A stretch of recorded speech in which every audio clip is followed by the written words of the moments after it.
You know the trick for how to make great technology survive? Make customers pay for it. There's always more things that can go wrong than things that naturally or easily go right. I still lived in a super small apartment. I had toast and doner kebab for €1.20 as the typical meal. I was really afraid to stall because I had seen friends who ran companies and they were not getting anywhere. The entrepreneurs, they couldn't see it. So if you build a company that doesn't produce revenue, it's just a dream. If things don't work out, we stop the whole thing and sell it, and nobody's sad about it. We had more than a dozen term sheets on the table. Normally you would see a 3 million or a 5 million or a 9 million fundraise. Ours was 31 million, which was almost unheard of in terms of size. There would have been 100 reasons why Signavio gets stuck at some point or dies and fails. So we grew from 40 million to then 55 at the end of the year. And during that period, you got an email that turned out to be very exciting for the future. On March 5th of 2021, SAP announces the acquisition of Berlin-based startup Signavio for more than $1 billion. And today, we're talking about the founding years, the build-up, everything that happened prior to this acquisition. Today's guest is Gero Decker, one of the founders of Signavio and still leading the SAP Signavio unit until now, who wrote a book on the Signavio story. You can find the link to Amazon for the ebook and also Spotify for the audiobook in the description. And Gero was so kind to sit down with me to go through the inception, how a university project, an open source project turned into a company, how a company turned into a bootstrapped success case that then got an influx of money and grew to a certain point at which they got a message of, hey, I think we should talk, and then SAP acquiring the company. Without further ado, you're listening to the Unicorn Bakery. My name is Fabian Tausch, and here's Gero Decker and the story of the billion-dollar exit of a company that probably should not have existed when we look back at Gero's childhood. Gero, welcome to the Unicorn Bakery. It's great to be here. When I read the book, one thing came very clear after the first chapters. Signavio is a company that nearly hasn't existed and wasn't established. Because you might have not become an entrepreneur. So let's talk about that. Because I think it's so funny to see how many coincidences, in quotation marks, it needs to build such a great company. So why was it not clear? Like, what were the things that you were considering rather than becoming an entrepreneur? Yeah, the common thing across all startups is that it's very unlikely that they exist. So I think we're not an outlier. It just takes a lot of startups to start for a few to arrive to a significant state. But for me, I didn't want to become an entrepreneur because I saw at home what all of the challenges are when being an entrepreneur and all of the things that can go wrong, right? So disgruntled customers, disgruntled employees, problems with banks, things not working out. So there's always more things that can go wrong than things that naturally or easily go right. So it's a constant struggle, and you really need to have a deep passion for what you're doing to be able to pull through. And in my family, my father, my uncle, but also my grandparents, they were all entrepreneurs, and they had a deep-rooted love for the products that they built, which pulled them through. Because if you look at it from the outside, they got very minimal financial returns from this. They put in crazy hours. It was so stressful. It was a drag on health. It was a drag on relationships. So there's so many downsides to building a company that you rather have one or two things that really pull you through. What were the feelings that you associated early on with entrepreneurship based on what you saw? I found it odd that you would still do it because the odds that you make it are so low, and the stuff that you need to put in is just extreme. So, while I was doing my PhD as a researcher at the university, I took a break and I started to work for McKinsey. And contrasting that with starting a company just felt magical. You get a phenomenal salary from day one. There was told me, Gero, if you do a decent enough job, after 2.5 years, you will get your first Porsche as a company car.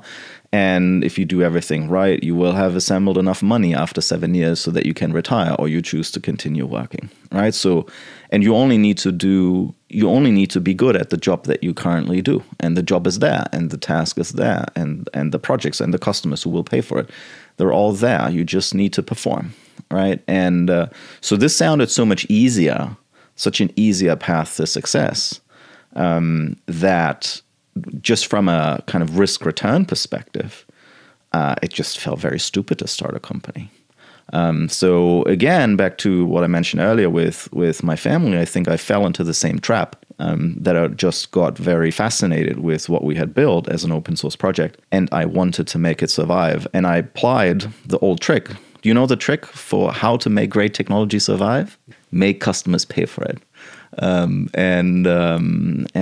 this was our initial intention, to make great technology survive. And then finding customers and building a company around that were just kind of the means to that end. So you studied at HPI, Hasso-Plattner Institute, and you mentioned building an open source project that then later turned into a company because you wanted to make great software survive. But from finding the first project, finding the people to do it with, that's a long journey. Where did it begin? So I would say the story of Signavio really begins when we started that open source project called Oryx at the university. I had a true visionary that I shared my room with, and he predicted a future where there would be no installed software anymore. There's nothing installed on your desktop except for a web browser. And this was a long time ago. This was 2006, so it's 18 years ago, ages. Very hard to imagine the world, but this was a world where Google Chrome didn't exist. This was a world where Microsoft's web browsers didn't support any open standards. HTML5 didn't exist yet. So it was very early days, but he was a true visionary, and based on that vision that he had, we decided we want to pursue it and test the waters with how that technology feels and what you could actually build. So this was the starting point for Signavio. And then the journey started. But as you mentioned before, there would have been 10 reasons not to continue it. But it just so happened that the right people met, that there was enough funding available at the university to hire a couple of students to help us, that there was fascination out there, that a market momentum picked up. So only way later we realized that this was a thing out there in the industry. So if you remember back to the 2000s, this was the time when Facebook was launched. This was the time when YouTube was launched. This was the time when blogs came about. This was the time when Wikipedia was launched. So the 2000s was the first, that was the time when kind of user-generated content, this notion of collaboration, of Web 2.0, then it moved into the enterprise with Enterprise 2.0. This was all happening in parallel, and of course we couldn't predict all of that. But we benefited from that wave big time, and it just happened to be perfect timing to come with a product like ours and piggyback on those types of trends that happened elsewhere. So the unique insight was applications will be run in the web. But from I've never heard of that to, okay, I can think about the concept, to, okay, we go all in on that. There is also a process that now feels super valid for everybody because, sure, we now use so many things in the web. How did your roommate, flatmate, roommate? My office mate. We shared an office. Office mate. Convince you of, hey, this is something you actually want to have, and want to see coming? Well, so he didn't need to convince me hard because I was an engineer by background, so I loved everything that was kind of new and different and groundbreaking from a technological point of view. So it caught fire with me immediately. So could you have predict that? Could we have predicted that this is a big thing going forward? No, you can't, right? So there's always 1,000 things that happen in technology and things that seem promising. And by the time everybody has jumped on it, most likely you're too late, right? And then it becomes an uphill battle because other people are faster than you are, or have a better starting point. So in our case, it was perfect timing in the sense of that there were really few startups out there that leveraged web-based technology. In the book, I write about Writely, which was acquired by Google and is now called Google Docs, as the first application that we saw. And it was really magic because it was so different than the web pages that you would see out there, right? Plus, we made a couple of technological bets as well back in the days that were very beneficial. So Hagen, my colleague, he hated Microsoft, right? So these were the days when Microsoft was like the bad company, and the great companies for any technologist would be Google and to a lesser degree Apple, right? So he followed everything that he read all of the Google blogs of what they just built and all of the cool things that they did. And so, for example, we made a critical choice not to build our product or our prototype at the time, not to build it on Flash. Flash was the dominating technology, launched and promoted mostly by Adobe and others. This was the way how to build interactive stuff inside of web pages, right? But it was going against the principles of the web and the architecture. So and so Hagen, he said, no, Flash is evil. It dominates today. It does like 80% of the interactive stuff on the web today. But he predicted that it would go away pretty soon because it was just flawed in some of his assumptions. And later, there was a technology called Silverlight that was heavily promoted by Microsoft as an alternative to Flash, and appealed to the developers that were used to kind of Microsoft technologies from the desktop. So, but Hagen said, no, we don't do Flash, we don't do Silverlight, we don't do any of these technologies. We only go for open web standard and anything and only stuff that truly kind of embraces the openness and all of the core principles of the web and everything that underlies it. So, but that was a nice coincidence, right? And even as we build out the company later, we were tempted. Because the adoption of things like what was later called HTML5 was not prevalent in the market. People still ran Microsoft Internet Explorer as the main web browser technology. And a couple of points, in the history of the company in the early days, we even thought about re-implementing everything based on the technologies that Microsoft was using. In hindsight, we were very lucky that we didn't have the massive commercial pressure, because commercial pressure would have said, I still remember there were a couple of deals and people told us, we pay you $100K, we pay you $100K subscription if only you migrate everything that you do to a Microsoft-centric technology stack.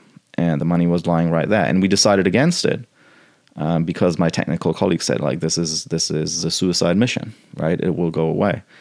And because we didn't have investors, we didn't have the commercial pressure, really, we said, let's do what is technologically right. And in hindsight, or years later, that proved to be a phenomenal decision for the company. But I would call it luck, more luck than anything else. You said it started with Oryx, the open source project. How did, out of two people in the office, form a team that then worked on Oryx and then at some point decided to turn this into a company because great software should stay alive? Well, so I always love to be around people. And so I could convince a number of students to join our project. So we launched, there were mandatory kind of student projects, end of study development projects for the bachelors. So every year we launched a new topic so that at least 4 or 5 students would work on the project, not paid. And then we would take all of the money that we could use that we had left in the research group. We used that to fund working students, so to pay them for programming. And so the open source project at peak times had like 12, 15 contributors at any moment in time. So it was for university measures a pretty high velocity exercise, because I just loved working on it, and I was successful enough to convince my boss, my professor, to channel the money to that open source project. But it also, I always followed the principle, if there are additional great people that can help, why not get them on board? It's so much more fun if we can get additional great people on board who can help. And we all had a phenomenal time. The flip to the company really happened when my time at the university came to an end with my PhD, and the time of the main contributors who finished their master's degrees was slowly, getting to an end. We knew that, if all of us go and we just find a job somewhere, the project will be dead. And we said, hey, we're in a moment of time. So I was 27, no kids. I still lived in a super small apartment. I had toast and doner kebab for €1.20 as the typical meal. Or the soups, right, where you only the instant soups where you just put hot water to it. This was like my typical. This was my level of luxury in life. So I didn't need much money, and the others were even younger than I was. So we didn't need much money in life, and so we thought this is a good moment in time where we don't have that constraint that we need money, and we just have fun doing this. So why not try and give it a go? We can always stop doing it. We always knew that there are good backup options, and we will always find phenomenal jobs out there. So the worst that can happen is that we waste a year or two of our life. What were the milestones that you set to define if it's like a waste of time or not? So revenue was always important for us, because we knew this is the only sustainable thing in the end, and the lifeblood of a company, right? So if you build a company that doesn't produce revenue, it's just a dream. And this was the pre-tech hype, I would say. This was the time of the financial crisis, and VCs were not many, and they were very cautiously giving out money. So we knew that if we wanted to build a company, it would have to be self-sustainable, pretty much. So revenue was the most important criterion. But there's a way to cheat yourself into revenue, and that is you can always rent out your best people for an hourly or daily rate to people, because there's always demand for good programmers helping on projects. So this is the usual way how companies then cheat if they run out of revenue, that they rent out their people. But revenue was one of the yardsticks that we had, which strongly correlates that you actually have a customer who uses your product. And at the same time, we knew it was quite easy to get kind of government money. So coming out of university, there's a thing in Germany called the Exist Scholarship that is very easily available. And we said if we can have if we have one of these, ideally a combination, but one of them would already be sufficient to kind of survive the first 12 months to get either government money or sufficient customer traction with revenue associated to it, then we would keep going. But I was really afraid to stall because I had seen friends who ran companies and they were not getting anywhere. And I could see it. Most people could see it, but the founders, the entrepreneurs, they couldn't see it. They thought they were making great progress year over year, but they didn't. And then 5 years later, they were still in a very bad spot with that company and still working all night, all day, and still not making anything with that company. So, and I absolutely hated that thought.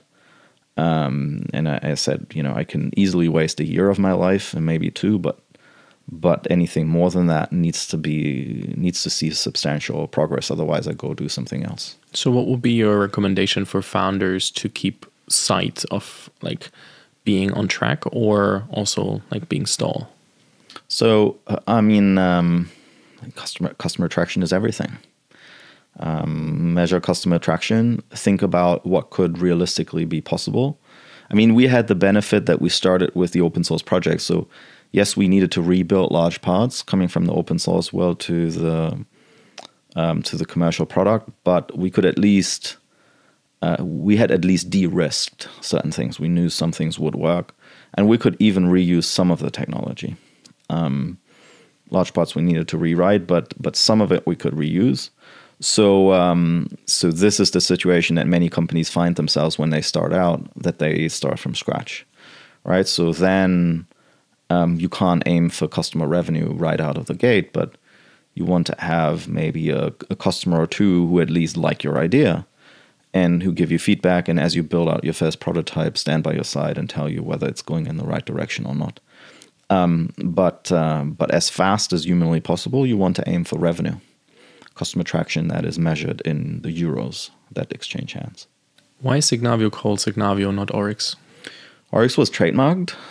We would have loved to use the name Oryx. We liked it, the gazelle. We used the gazelle in the logo then later.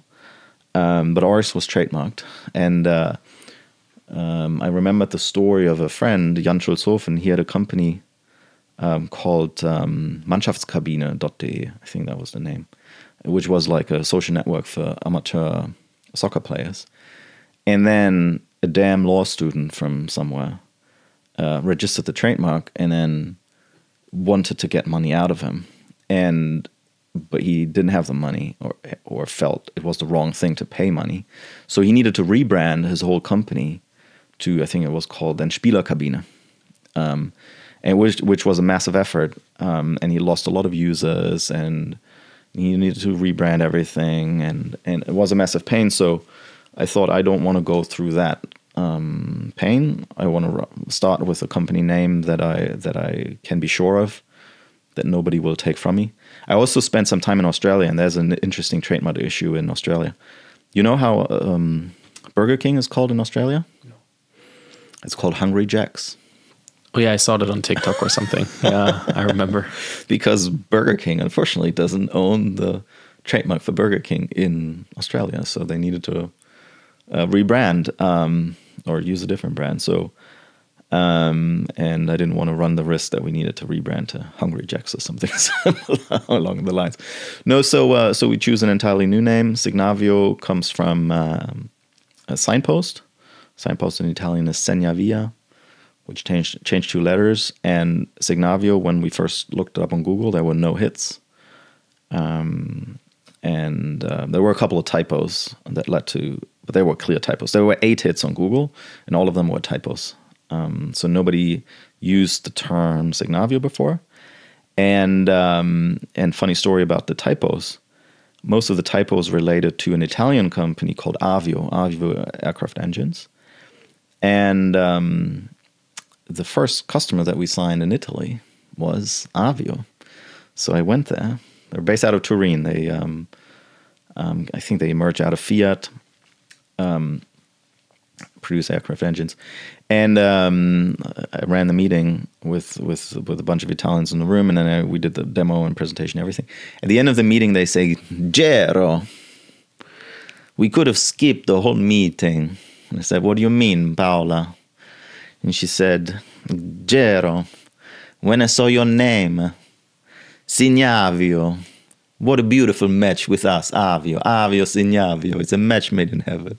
No matter what your product does, we would have bought it. Anyways, little sidetrack on naming. That's amazing. So back then, it wasn't such a science as it is today with like, who is the perfect co-founding team and who is like, how do we split equity and everything? So how did you, like, you said there were like many people contributing to the open source project. How did you determine the then founding team for Signavio? And then also, how did you approach equity? Because it was back then not as explored as it is today. Sure. So Nico and Willy became the co-founders because, first of all, they had been there from the beginning, and they were also the ones that were most advanced in their studies and closest to finishing. So some of the other folks we discussed with, whether it makes sense or not, but they were just there. They wanted to complete their studies, and that moment in time would have been so far out that we felt that it's the wrong thing to do. So Nico and Willy, they became the co-founders. then myself, and then I recruited Torben in, who was the only one among us who had a real job already. He was a pre-sales consultant, so he knew how kind of sales processes worked. He was in a related field, so he had seen a lot of RFPs, a request for proposals, so where customers list their requirements lists. So we could use that as a direct input also for our product development, to know that there is a certain category of user demand or customer demand that we would actually be able to position for. So yeah, no, that was really the decision. In terms of equity, and my professor, he also joined as a shareholder, Matthias Weske. In terms of splitting up the equity, that was an interesting discussion because somehow it felt wrong to just split it up kind of equally among us because we had very different starting points. Nico and Willy, they had programmed like crazy for 2.5 years already. But they were the most kind of junior folks in the mix. Torben, he was the one who was not involved before, but who had a very, very significant experience through the job that we was currently in. Matthias Weske, it was clear that he wouldn't be operationally part of the company. And today you would call him a business angel investor. But back in the days, it was just he's one of the co-founders. And how much did he invest? Because you said business angel. Well, he didn't invest anything. He invested the nominal amount. So which led to a lot of frustration later on because he didn't contribute operationally and he didn't invest more money than we did. And he was still a co-founder and he benefited greatly from it.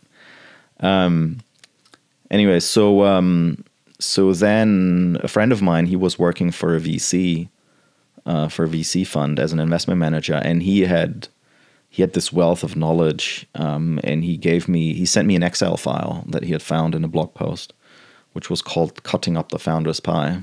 And it's a basic Excel. And you choose what are the dimensions that are influencing factors. And it came kind of preloaded with some, which was, I don't know, domain expertise, opportunity cost, kind of involvement. So it makes a difference whether you commit 100% of your time versus there's a co-founder who only goes in part-time and has 3 other side projects, those types of things. And then the exercise was that every one of the co-founders kind of gives grades, if you will, or gives a number for each one of the categories for everybody else. Well, and yourself, right? And then what was interesting was that the numbers that everybody put in were actually quite similar. So we had a difference of maybe a percentage point or so per person that the measures differed. The one thing that we underestimated was that a couple of things that we underestimated. So the one mistake that we did was we considered kind of equity split as something that is set in stone, right? Honestly, we didn't look that much out into the future. We probably thought maybe 3 years out into the future. But what happens in a startup that runs longer than 3 years, realities change all the time, right? So I think the much better way to do it would be to say, if I would do it now, I would say, let's distribute, let's say, 30-40% of the equity pie right now, because this is what we have visibility into with kind of current state. But then the remaining equity portion we leave for until, let's say, in 2 or 3 years from now. And then we sit together and we discuss what would be a fair equity split for the next tranche of 20, 30, 40%. And for that moment, we make the right choice how we want to distribute it, because the setting in stone right from the get-go makes it very hard to kind of also take away shares again from people if you feel it's unfairly distributed. I mean, investors, they sometimes do this. They do this the founder share vesting. So they take away shares from you if you leave too early, which is, I think, a sound logic, at least if you have early stage investing. But what it doesn't do is it doesn't do the kind of equity distribution, right? It just takes away shares from you if you leave. Anyways, so no, that's a touchy subject, And but the nice side effect of having to work on kind of equity split is that you are forced to have the discussion. What are your objectives with this whole thing? What is the intended contribution that you have?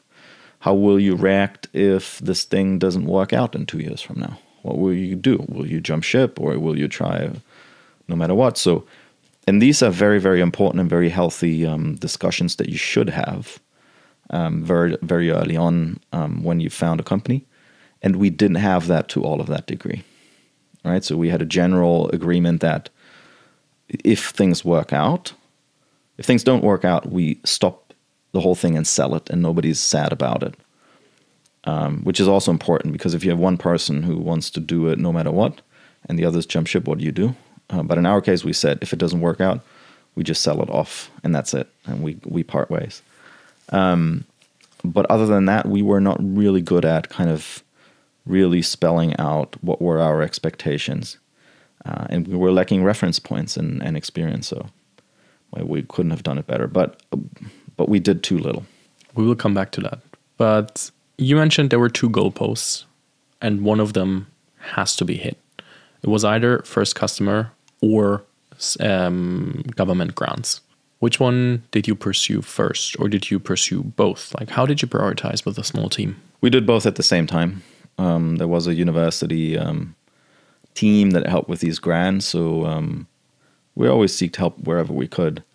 And it was part of their job to kind of help us build a business plan and apply for the grants and know the people and so on.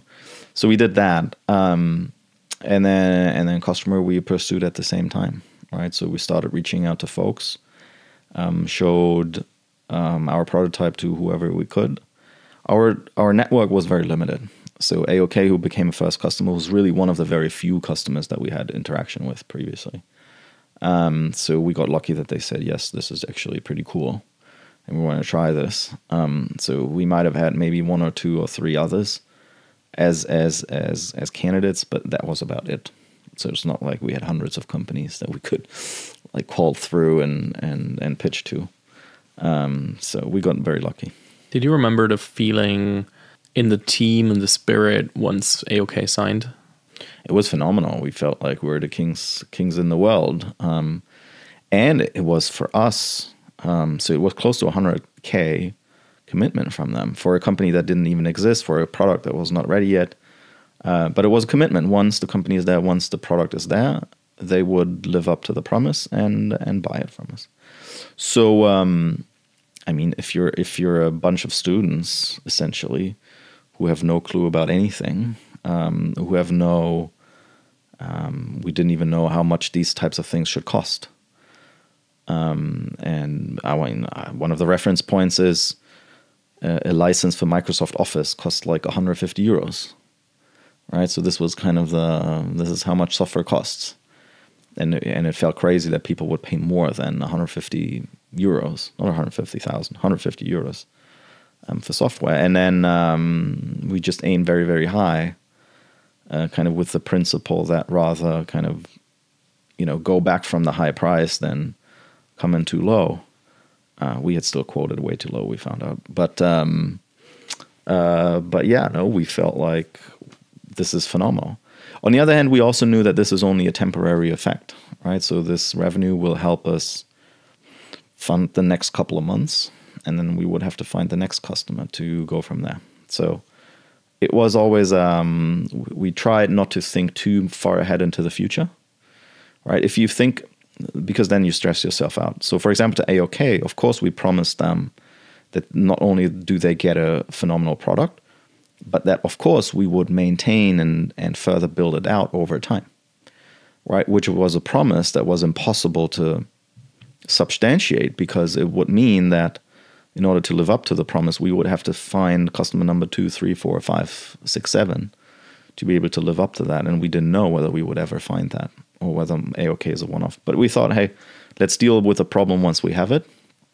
For the time being, we promise a phenomenal product and we'll deliver one. And then we take it from there and we see how we go. Today, everything is about annual subscription. Was this 100K one-off or was it 100K annual? Yeah, this was 100K one-off. plus 20K annual. And then the procurement team, they asked us, so, and when does that maintenance subscription, these 20K, when do they kick in? And we had no clue about anything. So we said, for the first year it's included, and then it starts in the second year, because it was kind of counterintuitive to us. Why would you charge that maintenance piece for the first year already? Which was the norm, but we simply didn't know. So they looked at us kind of from the other end of the table and couldn't believe their ears that we just gave away 20K like that. No software vendor would give you the first year of maintenance for free. Nobody did that. So they just saved 20K right there. But yeah, no subscriptions. We're still early stage. I mean, there was really only one big company that sold subscriptions, and that was Salesforce. And at that point in time, they still were not serving large companies. Salesforce at that point in time was really a small to medium business product. Only later, they managed to sell into large accounts and make significant deals. So even Salesforce was a product that you bought for 20, 30, 40, 50K maximum. And so this was our perception of what the difference with cloud software was. On-premise software was just very expensive, and cloud software was serving a different segment in the market, the lower end of the market, but came in way cheaper in terms of deal sizes. So this was our perception, and that only changed over time, right? So then suddenly other companies like Viva or Box and others, as they expanded to Europe, suddenly were able to sign 6-digit subscriptions, and Salesforce became bigger and so on. But that was not the case when we started. How long did it take you to win the second and the third client? So second and third were that was a couple of months in, but these were like super tiny deals, like the usual kind of one user sign up on the website type deal.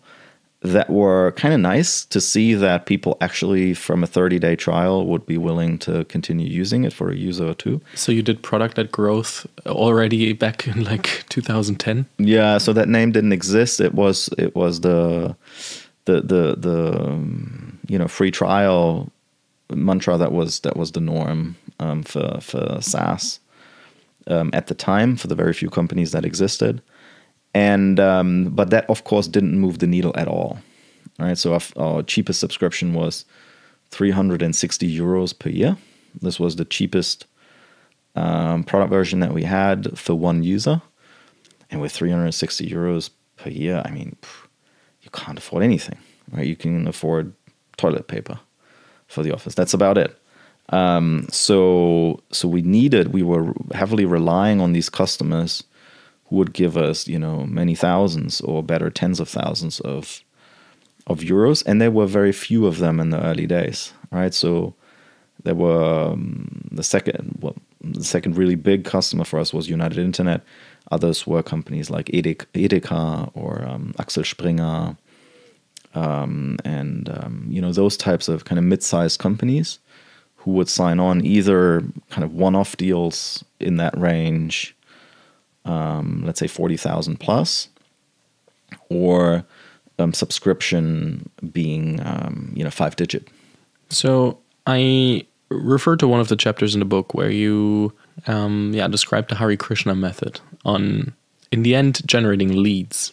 So you were quite amazing with generating cheap leads, but you were not as amazing in converting them at first. So take us back to how did you, what were the methods to back then generate leads, and on a very different way that back then, and then also why didn't it work out to making them customers? Yeah, I mean, we lived off the regime of not having any budget for anything, right? So we tried to do whatever we did without spending money. So the easiest thing in the early days was to convince people who were bloggers in the space, who wrote about, our category, to ask them to do a product review or to, talk about a case study that we did. So this was the first, set of things where we put quite a bit of effort in. especially as the product launched and it was new and it was perceived to be new, that we try to make sure that we get attention for that new product through these channels. We went to events quite a bit, wherever we could at least afford it, and we would negotiate massive discounts. So sometimes we got like 70 or 80% discounts, because we convinced people that what we had to offer was something completely radically new in that space, and the event would be so much worse if they didn't have that new and shiny thing there, right? But having said that, we are a new company and we can't afford anything, so please allow us in. Give us the worst spot that you have. Give us the smallest presence that you can offer to us. But give us, please, 70% discount, and we can afford 1,000 or 2,000 euros of sponsoring maximum. Not more than that. And the Hare Krishna method that you refer to was really a coincidence that we discovered that. So we had at the university already created a poster that people we put it out as a PDF on the web, on the university homepage, that just explained this whole process modeling thing. So all of the kind of notational elements and what they mean. What's the difference between a task and a decision gateway, in the swim lane and the customer interaction, and so on. What's the difference between an automated task and a manual task? So all of these things were explained on that poster and was nice looking. So we had a very talented colleague who was good in designing stuff. And in the PDF version, you could download it and then print it yourself.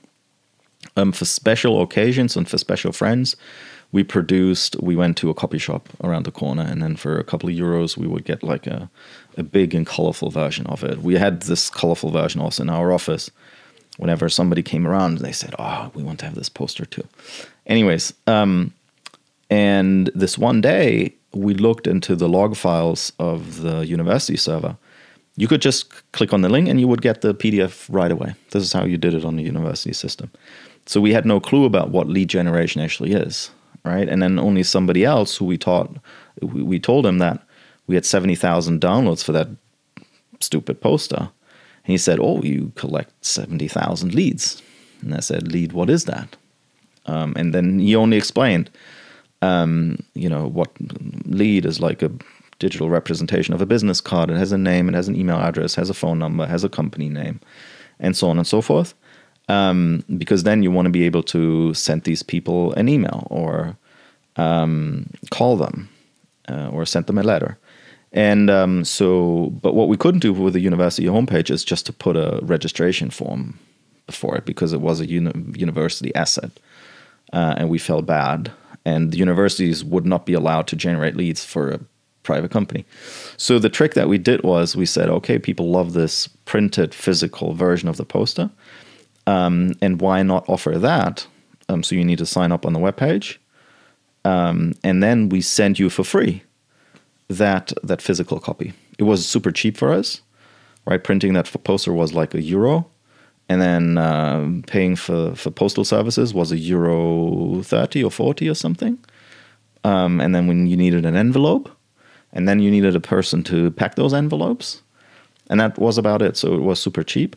But the effect was that people loved it. People loved it. It was like thousands and thousands and thousands of people. So we did this like once a week. We batch processed these orders on a Friday afternoon with a couple of beers. And it would be massive piles of people wanting to have that damn poster. And Hare Krishna method, because it's basically the principle of you first give before you ask to get, right? So Hare Krishna, they use this method of handing out roses in airports. And they would just go there and say, "Fabian, can I give you a rose?" And you would say, "And how much do you want me to pay for it?" No, it's a gift. You probably have a loved one at home, right, now that you just arrived. Probably you have a loved one at home that you would like to give the rose to. And you say, "Really? Oh, that's very kind. That's nice. Yes, I have somebody. And I'll gladly take the rose home with me." And then the person would say, "Who are you to hand out roses?" And then, yeah, I'm a member of the Hare Krishna community, and maybe you want to hear about it. Yeah. And so suddenly this was a very cheap way of engaging in discussions for the Hare Krishna community, and they did that for some time. I read about it in a book. I hope I didn't mess up the story and it actually happened that way, but this is at least how I remembered it. And it was very much what we did. We gave gifts to people. And then in return, they were so grateful. They were so thankful. So we called them two weeks after we sent the poster. And we asked them, did you receive it? Where did you put it up? Did you put it in your bedroom? Or, no, it's in the office. So you're interested in this process thing? Yes. We have a big program currently running. We're trying to, merge two units together, or we have this new technology and creates all kinds of change. Interesting. Tell me about it. So how far along are you with that project? Oh, yeah, we're just getting started and we're thinking about how to do this. And we thought about doing this in this process-oriented way, and maybe we can even use tools. And you say, oh, yeah, and we have a tool. It's called Signavio. Really? Can you send me any information for it? Then this is how we got into a lot of conversations with a very positive spirit. So we didn't approach them and said, I have something to sell to you. No, I have a gift for you. And what do you want in return? Nothing. It's a gift. So that was a nice way of generating a ton of leads. Today, we'd call everything that starts with generating leads to closing customers like a very oriented go-to-market motion and like very specifically defined. As we already know, it was not the time where all these principles were perfectly laid out. So what was your way from demand generation to then also closing customers and stumbling into building the go-to-market motion? Yeah. I mean, so with the posters, they were one of our biggest lead sources, together with a free 30-day trial sign up. And we would just call people, right? And if we couldn't reach them on their phone number, we would send them an email and ask, the same thing, and ask for a meeting. So we had a ton of interest in the things that we did. Also, the events that we went to, there was always a ton of interest, but we had no clue about all of these things like ICP, right? What is that? I heard the term ICP a couple of years for the first time, right? What's your customer profile? I had no clue. I had no clue in general, right? Are we rather suited for hospitals or for utility companies or for banks? I don't know.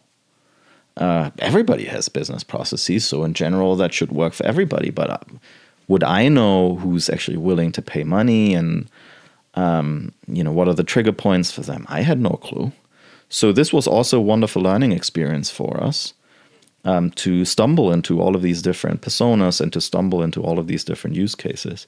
And it was a conversation, every time different, because for example at Axel Springer, the first person we sold to was the IT security manager, and he needed to prove that certain controls were in place, and one way to do that was to use our product. How many times did we sell to IT security managers afterwards? I think not a single time, right? So was this a pattern? No. AOK was about a merger of two organizations, right? And the people running that were the ones buying our product. Was this M&A? Yes, that happened a couple of times, but how often does M&A happen, right? It's not something that you have every day. So it was like shouting out into the forest and then just waiting for whoever hears it and comes back, right? So that was a little bit of a challenge. And then from a sales process, we were just very nice to people. Right? We try to convince them that we have a super cool product, but what we didn't understand was, we never asked the question, do you even have budget? Right? Or we never asked about timelines. We never asked about any of the basic questions that you would ask when you want to progress an opportunity. We would ask, so how do you like it? Oh, it's great. Okay, cool. So how many licenses do you need? Oh, yeah, it's very difficult. And I was just window shopping. And, okay. So then maybe we can talk to one another in 3 months from now. How does that sound? Yeah, great. We talk in 3 months. And then you talk in 3 months and you have the same conversation. That sounds like I did sales for a long time. Right? So I know that. So feeling. this is why we got and we were aware that we were not progressing well. And if you do it over the phone, that's still okay because you can do so many phone calls during the day, but or a web meeting. But if you do physical meetings and you have meetings like this, it's horrible. You go there and then they love what they see and they like your product and then nothing happens. And then you go there again 3 months later and still nothing happens. It's like very frustrating. And this is when we got Gero Decker on board, who we met through through a colleague or a partner. And he was always very methodological about sales, right? So he always had a clear picture in mind what he wanted to get out of a meeting. What were the things that he wanted to hear from the customer to make this a good meeting? It was not as refined as what you would today find in playbooks or Medic or whatever type of methodology that you apply. It was less refined, but he was already saying, Gero, the worst thing that you can do in sales is waste time. Waste time with the wrong people on the wrong topics. You better talk to the right people about the right things and get the right outcomes of it. This is what distinguishes success from failure, right? Because you can throw as many people as you want. If you do it in the wrong way, well, you will just waste time. So customers started to come in. What problems did that bring? Well, first of all, it brought customers, which is great. Feedback for the product, revenue. No, that was great. I mean, the only challenge is that when you set yourself in motion as a company, especially if many of your first customers give you one-off revenue, that you always start the next year from more or less zero, right? You start the year with all of the subscriptions that you have, plus for cloud and the maintenance subscriptions that you have. But you basically have to backfill a lot. So the beginning of the year feels horrible because, again, you have built a team and you constantly add. Things only get more expensive. They never become cheaper. They always only get more expensive. So the trick is that while you accept and you acknowledge that everything gets more expensive every year, you just need to outpace it with the revenue development. So a customer, signing on a customer basically gives you the pressure to sign on 2 more customers tomorrow, right? That's the only negative thing I would say. Other than that, it's phenomenal. I mean, this is the lifeblood of building out a company, to have happy customers, good relationships, constant feedback, constant engagement. I was referring a bit to the customers also need treatment and also therefore pushed you in the whole organization to think about how do we help our customers to also succeed with the product and build on top of it and make use of it so that they do not churn. Yeah.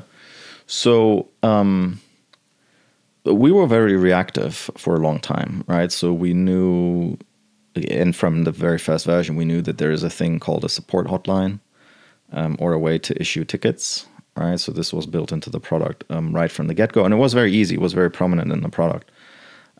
So customers used that heavily. So that reactive mode of providing support, we knew we needed to have. We didn't want to afford dedicated people for it, and also I thought that nobody exists who would want to do that job kind of from morning to evening.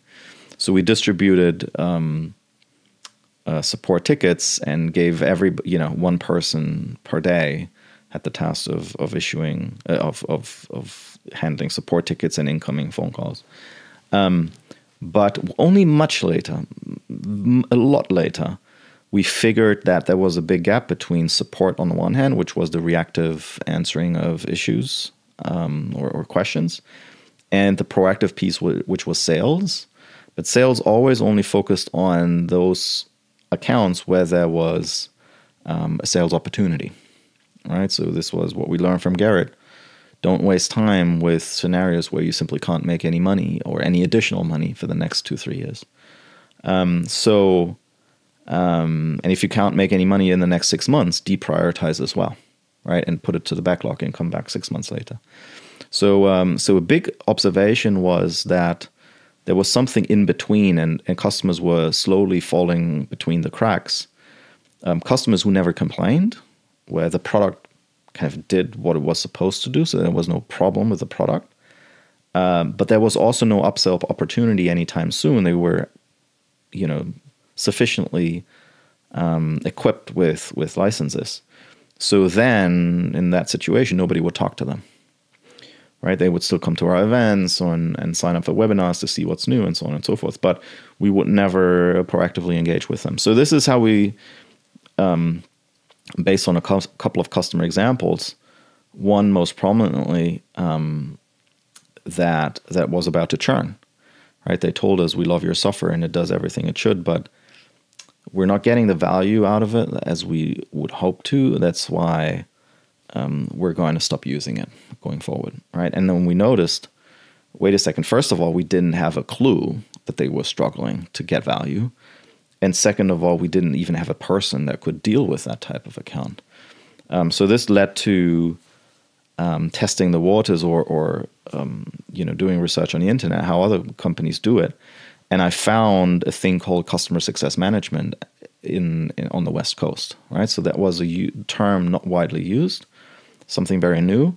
And Gainsight as a company was heavily pushing that concept based on the observations they had of what worked for Salesforce.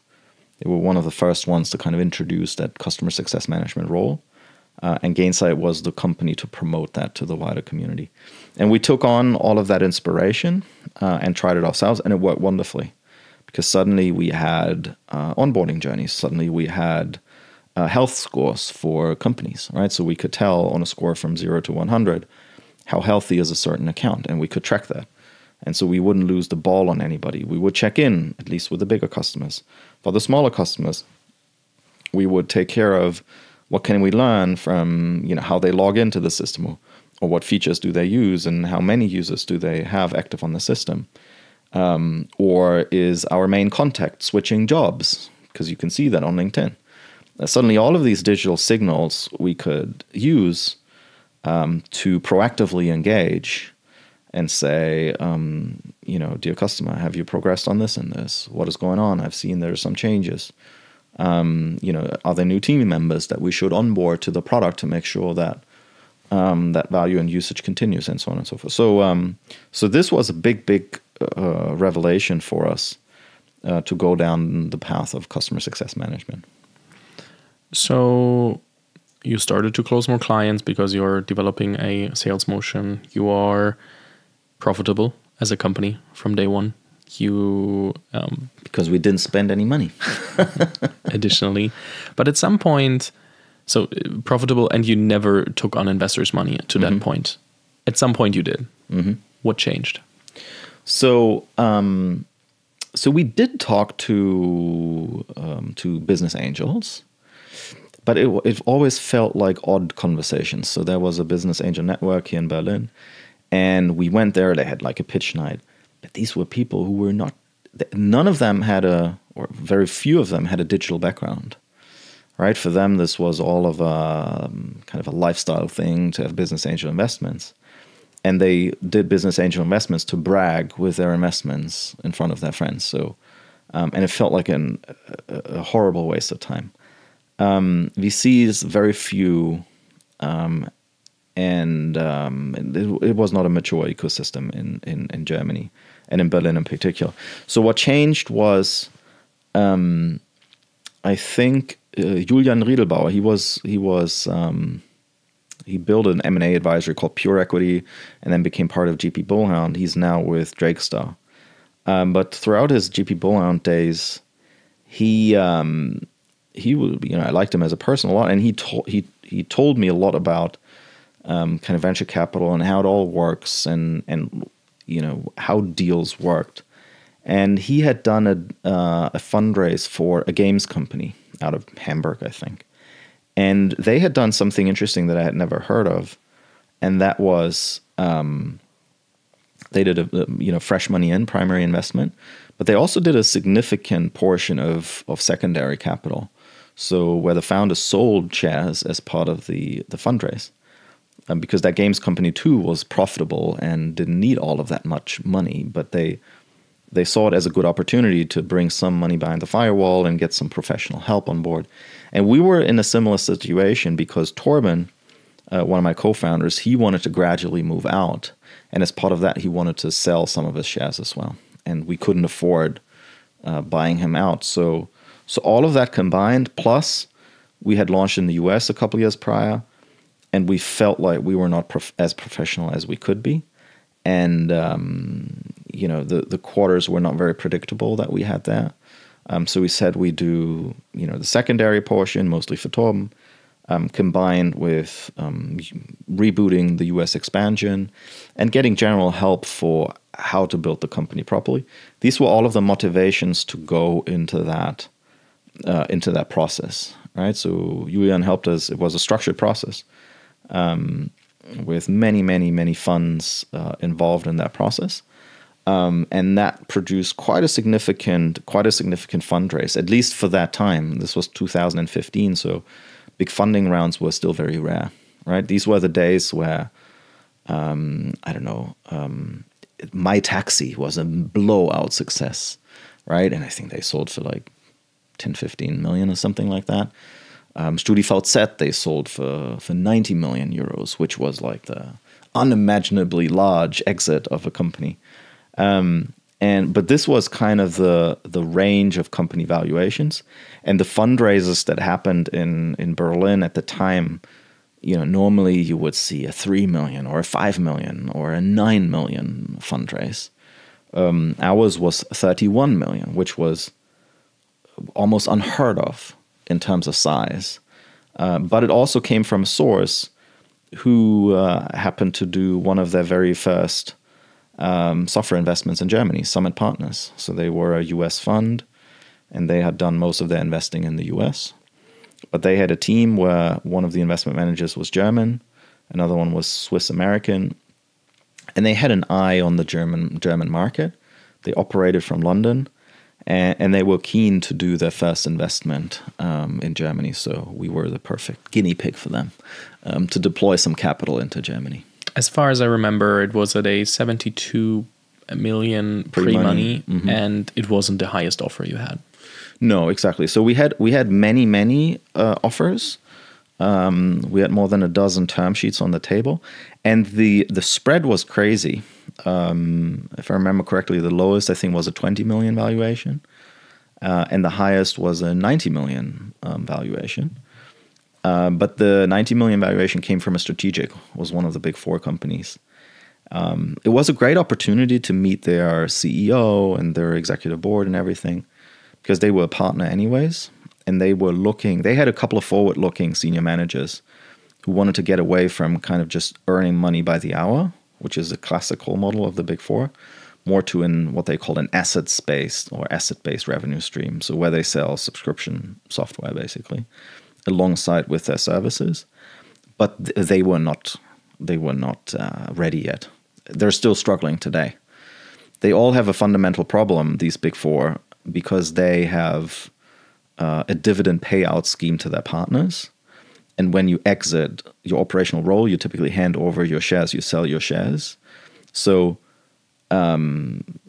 they all look at the dividends and not on kind of increasing enterprise value for their consulting company. And this is a massive barrier to anything that invests well into the future. So there was a structural mismatch between kind of what they intended to do and how the rest of the partnership thought, and they were just incredibly slow.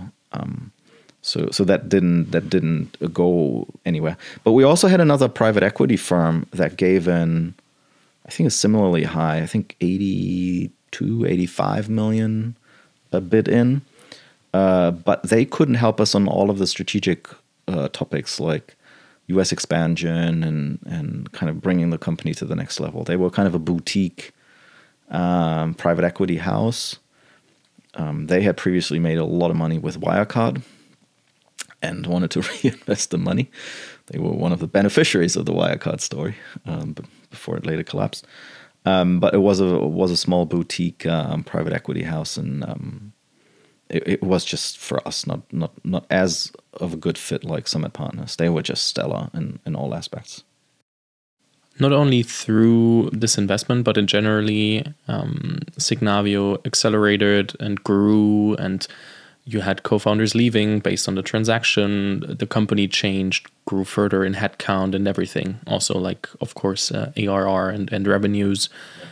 And we're propelling forward a bit because on the one hand, we have to leave some chapters to the book so that people can actually read it and enjoy it. Discover. So therefore, and on the other side, you as a founder and CEO had to step up your game. You had to figure out how to accommodate change, how to stay on top of things. What was the process from like, yeah, we're a company to we're a fast growing company, and I'm not sure how to stay up with everything? Yeah. So there are a couple of phases. So in the beginning, it's really happy-go-lucky, right? So it's us founders. We have no board. We have no outside investors. We have no kind of seasoned executives with us in the leadership team. So this was kind of phase one.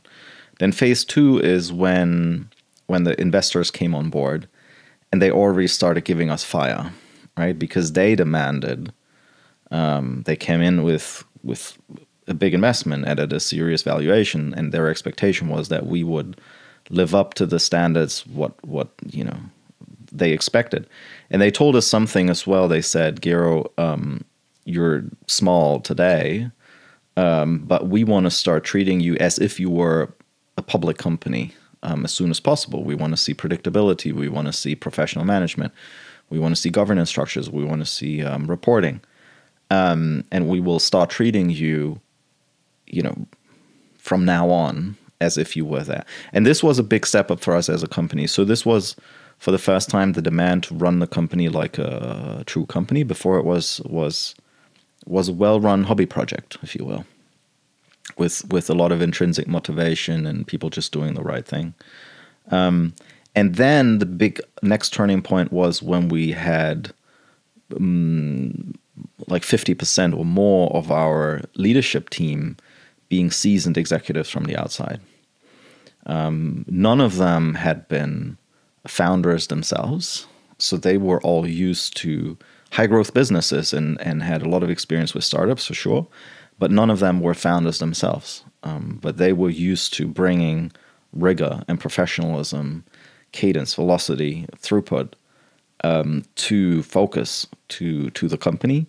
And they demanded from us that we behave the same way, that it's not a happy-go-lucky, we love each other, we all have a good time, and this is all so much fun type of approach. But they said, we're here to be vastly successful. We were here to build the most phenomenal company ever. And this is how we should treat it. So that was a big learning curve. I always had the privilege that, well, first with the investors, they were so much more experienced than I was. They had seen so many companies. They were in the game longer than we were.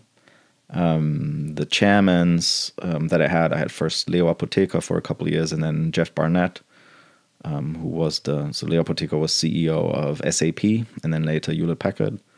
Jeff Barnett was the CEO of Demandware, which sold to Salesforce, so he became kind of like, one of the top leaders at Salesforce. And these people were all great. Plus, then the kind of senior executives that came on board into our team, they also had like decades of experience, right? They had seen it all. And for me, this was a great learning opportunity. But while with the investors, they demanded me to run the thing and to lead, my executives demanded that I would leave them alone because they knew what they had to do, right? And they demanded maximum autonomy and freedom. for whatever they found best for the company, which worked well for large parts, but which also led to a large disconnect in some areas where suddenly we went off and ran into different directions as a company and suddenly did things that contradicted, kind of where go-to-market contradicted what product was doing, or at least it was not aligned. So this was a learning curve for me, kind of phase 4, if you will, kind of reflecting on all of that, but getting professional help also to understand how I'm wired myself, but also to do things like 360 feedback and some other structured things for the first time, and to see, that was interesting to see all of the things that were fundamentally broken, right, and that needed to be fixed. So that all shaped, and then only much later, I got into the position where my direct reports were less experienced than I was. This only happened kind of well into the SAP integration, which is interesting because suddenly you can speak from experience. So for the first 12, 13, 14 years of the company, I didn't have that. I couldn't kind of give guidance to people based on kind of longer experience or superior experience, but it was more like gut feel and best intentions and trying to understand and making sense of stuff. So this is a tricky bit. It was okay for me because I don't need to control stuff. But for people who need to control stuff, this is a difficult thing if you actually don't have more experience than the people that report to you. What do you tell them? So you said you had the 360 feedback and found out what's needed to be fixed. What were the things that you needed to step up your game? So it was a lot of things, but I chose 3 that seemed manageable. So number 1 was I'm very bad at everything operational. So you give me a checklist and I'm supposed to kind of make sure that all of the things on the checklist happen. I'm the worst person to do that. I get very bored, right? I will look at the checklist once and then develop ideas with people. So this operational cadence just was not working with me. Gladly, I could find a workaround, so I created a chief of staff position or VP operations to kind of make sure that ends meet in the company and things that we set out, we agree that we do, that there's actually follow-ups and people do it, and there are interlocks and there is alignment meetings. I hate alignment meetings, but there are people who love that type of stuff, right? And so that was a great workaround. Number 2, where there was no workaround, was I needed to be more assertive, to have a clearer stand on how I think about things, right? So far, I just trusted in the people and just assumed that whatever they did was the best thing possible, but which sometimes meant that people run off in different directions and they can't agree. And if I then don't step in and kind of make sure that we run in one direction, it's a problem. So that one I needed to become better at myself, and that was the hardest part, kind of to work on it. And then the third one was cross-company cadence, and I took a lot of inspiration from other companies how they did that, kind of to establish biorhythms or time horizons in which you think as a company, and create structures and processes around that to make sure that you do it. I had this very fun presentation last year at the Artist Summit called How to Manage Your Company from the Beach, which was kind of reflecting on the essence of the different time horizons and the methods and the frameworks that they can do to go all the way from strategic planning as a joined up exercise across the enterprise, all the way to executing on a quarterly or sprint by sprint basis. And there's a lot of there's a craft to bringing that strategy out to execution. SAP loves this term, strategy to execution. But this strategy to execution cycle really to life. But we didn't have that for the first 11 years or so of the company. There was, you have a conversation and then you have an idea or you have an agreement and then you go from there. But there's no kind of cadence of saying, okay, so now we sit together and we think about the annual plan for next year. I still want to do that session together, but then the book came up, so we decided to talk about the story first again. But I will link a guide that we have on hiring a chief of staff, because we don't have time spending here too much right now, but it's a super important topic. So you stepped up your game, Signavio propelled forward, and then a world crisis happens with the pandemic. Yeah. How did this affect Signavio at first? Well, it changed the dynamic in so many ways, right? So the most tangible one was going from a 5-day in the office experience where we spend time with each other all the time to a complete remote setting. I always sniffed at companies that did remote working or hybrid working before. I always thought that that's a flawed concept. We kind of got that through the back door by expanding internationally and go-to-market. And if you're based in multiple continents in different countries, you can't meet all the time. But still there, for example, for go-to-market, once a quarter, we brought the entire go-to-market team together somewhere in the world. So this in-person thing changed. But then the biggest change was that we went from a floodgate open world, because we had recently, not too long before COVID hit, we had received a significant amount of money from Apex, and where we formulated aggressive growth targets and hire well in advance, and expand the team at lightning speed, and then suddenly COVID hits and all of these companies around you collapse, right? So Flixbus, Get Your Guide, from one day to the next, they have like zero revenue, right? They're in travel. And then others, they tell you how it's impossible to reach customers, how their customers are canceling their subscriptions left and right. So we didn't really know what to expect.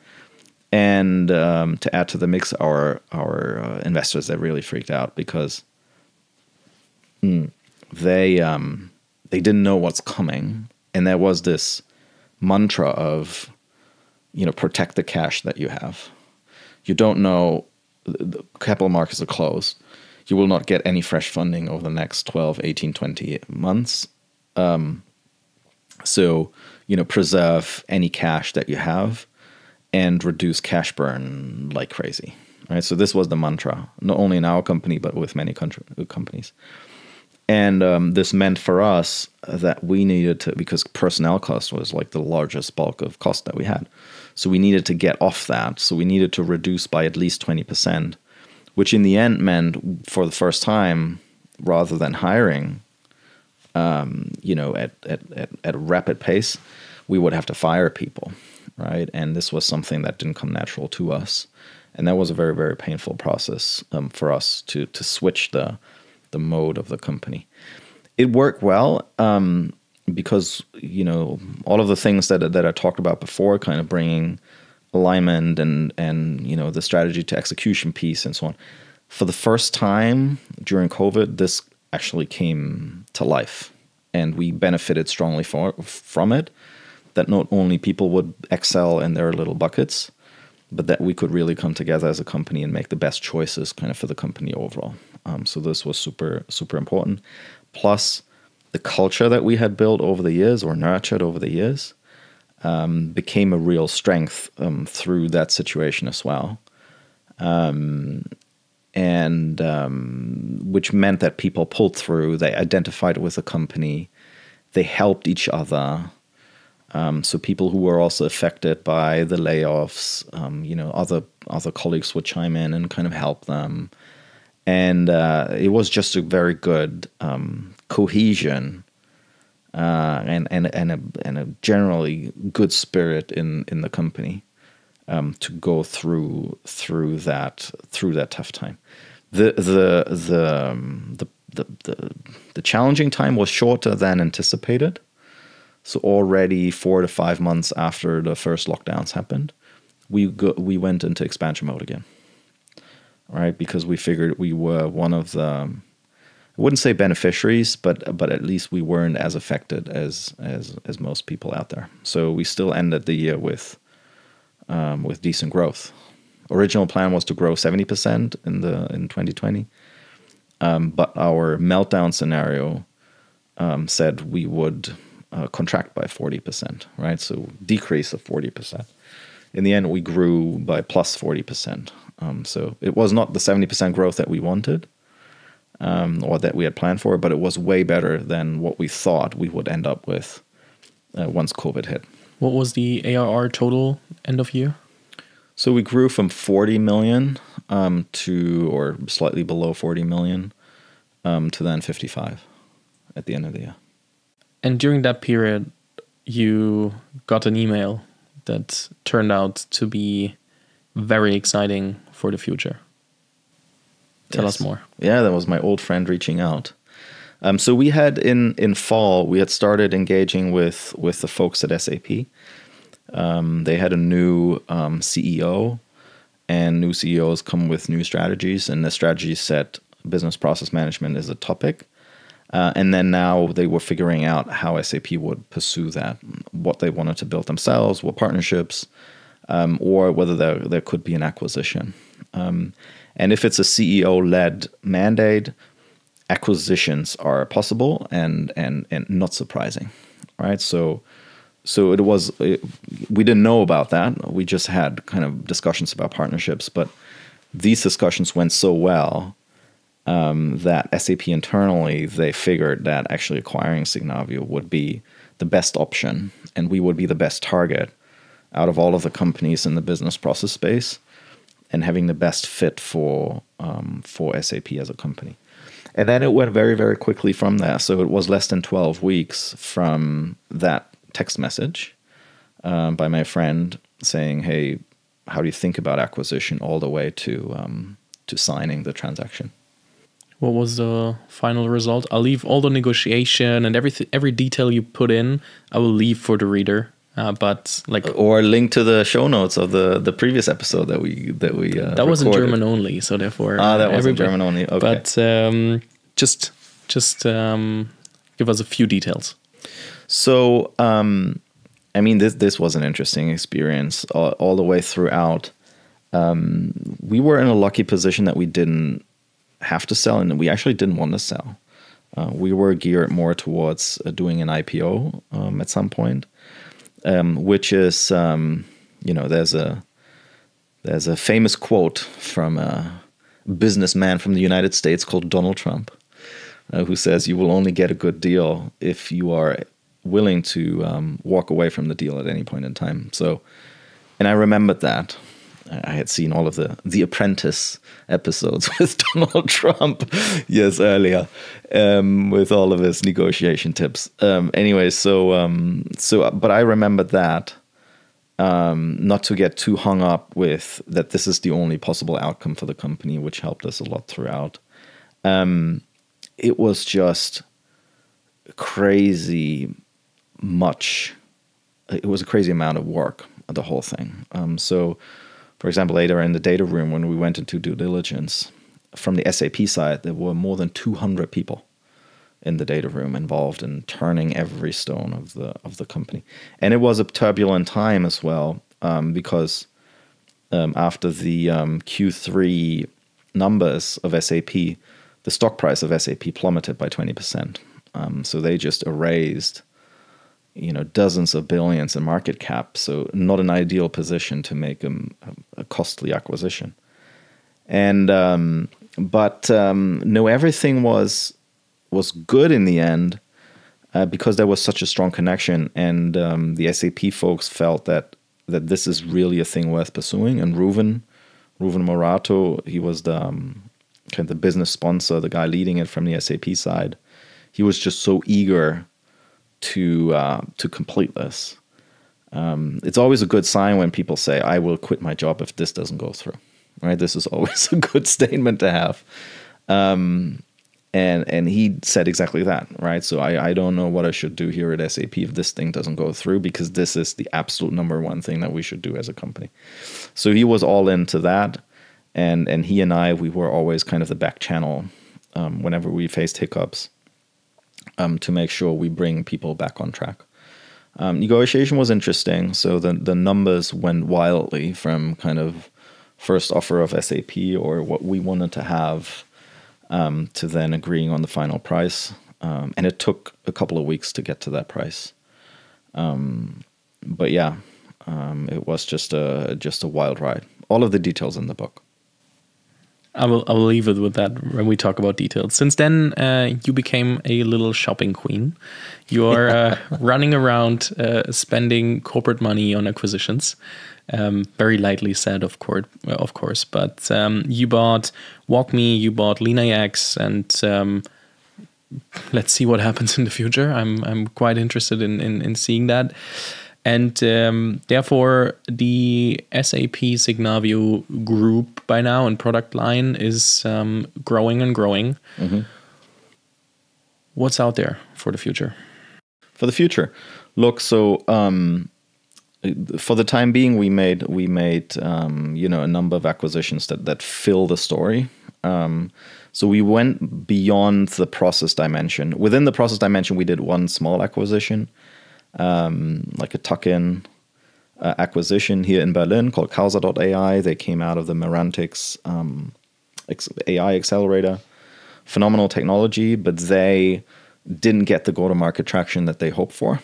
So getting acquired by us was a good way to kind of be able to focus on the product and the technology fully, and leverage the rest of the equation, customer access, all of these things from what we already have. LeanIX, WalkMe, very different types of acquisitions, much more costly, but also self-sufficient businesses in and of themselves. Right? LeanIX was a 1.2 billion euro and WalkMe was a $1.5 billion acquisition. Exactly. And WalkMe was even a take private. They were listed on NASDAQ, LeanIX, private company. So major transactions. I think the major software transactions here in Germany recently. So, but they allowed us to go beyond the process dimension, because what we do with Signavio in the end is we help customers change and transform. And the process dimension is one, but there are three more. It's people, systems, and data. For data, we have a lot of products at SAP. Plus partnerships with Databricks and Calibra and some others. So on the data side, we're well served. On the IT system side, on the LeanIX is the leading provider in the world, still today, and thriving on IT landscape management. So whenever you change and transform as a company, it's a crucial tool to have to understand how to get from here to there with all of the IT that you have. And WalkMe, again, a leader in, it's called digital adoption platform. So it's user enablement. So whenever you see kind of a speech bubbles popping up in an app or on a web page when you use it for the first time, most likely it is WalkMe. It's kind of in-app guidance, taking users by the hand as they use applications. So for us, this allowed us to kind of to build a portfolio that serves all of these different dimensions. And the prize that we go after is really also fueled by Gen AI these days. Because what Gen AI does is it basically disrupts many of the highly paid jobs that were done by experts so far. And what Gen AI disrupts is the job of consultants and analysts out there. So a lot of the things where you needed a lot of experience and a lot of manual work so far is at least augmented, and in some parts replaced by software.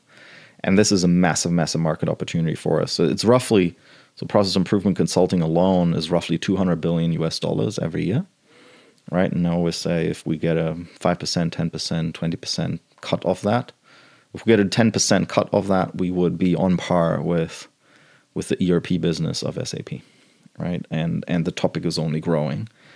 And people realize for the first time with the arrival of Gen AI that it's actually possible. And the product capabilities that we ship these days are things where you can do things in 3 or 5 seconds, where previously you would have required weeks of manual work or months months of manual work to get to the same outcome. So it's pretty exciting. So for the time being, we focus really on strengthening the portfolio and building out things organically. No, I can't announce any additional acquisition at this point in time. In the book, you call the journey you're on like the road to 1 billion in ARR, just to give a dimension for people wondering what's happening. And it's not far out. I wasn't sure if you want to comment on it, but in the end, one question that sums it up all, because there is so much more to read and listen to. You can listen to it on Spotify and read it on Amazon when you want to have the book. But what's the lesson to it all when we look at the whole Signavio story? Yeah, I mean, you mentioned it in the beginning. The odds are stacked against you, right? I think that there would have been 100 reasons why Signavio gets stuck at some point or dies and fails. But it survived and it thrived. And one of the key things that stayed true all the time, and that was a great, providing so much momentum, providing so much power to this whole story, was the ability to build the team and the cohesion and the culture within that that propelled us all the way.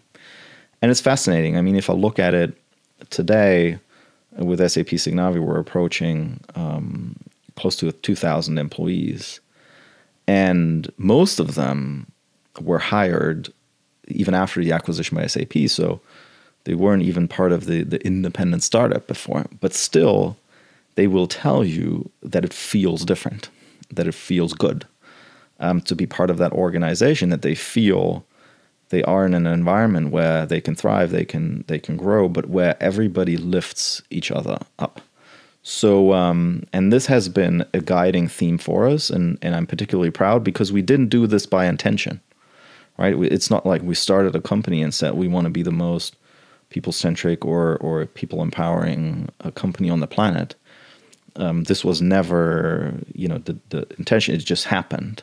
It just happened along the way, and we discovered as we built out and how, as we gave our best every day as founders, that it so happened that we just created a phenomenal team over time. And no matter how much rotation or renewal or change has happened within the team as well, that this has been one of the things that has stayed true all the way throughout. Gero, I would say Gero, as I learned from your first Italian customer. But I would say that concludes the Signavio story here. For everybody interested, we mentioned it. Of course, links will be in the show notes to the book on Amazon and also the audio version.